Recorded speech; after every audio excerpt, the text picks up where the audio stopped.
The fact that Waymo, in just 2 years, went from essentially zero market share to a quarter is unbelievable, especially with premium pricing. Today, we're looking at the ARK Invest Big Ideas 2026 report and their latest thoughts on autonomy. Autonomous vehicles, cars driving themselves and lowering costs for everyone. Pretty well summed up. Robo-taxis are beginning to take share from ride-hail. On the left here, the first chart. Pretty shocking when I first saw this a few months back. Waymo is pressuring Uber's and Lyft's market share in San Francisco. And what we see here, Waymo in purple, Uber black, Lyft in green.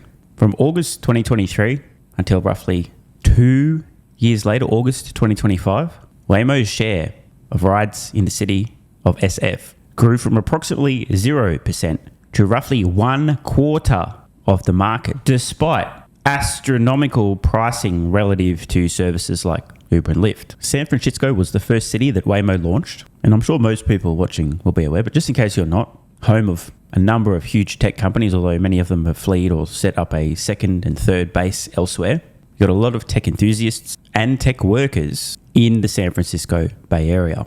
A lot of early adopters, people willing to give a service a try, and fairly well remunerated, economically prosperous people with lots of expendable income. The fact that Waymo, in just 2 years, went from essentially zero market share to a quarter is unbelievable, especially with premium pricing. It is, of course, a premium service. Most people would prefer not having to deal with a human driver.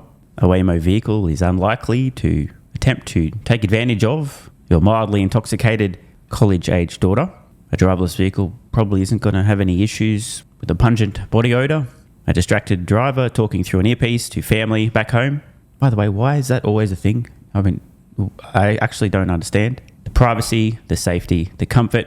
Some people just want to get in and do some emails or work or just chill out, zone out. They don't want to have a conversation with an overly chatty driver. So unless people are extreme extroverts, most people see an autonomous vehicle as a premium service and thus are willing to pay a premium price. But not everyone can afford the premium price, so we'll get to more on that in a moment.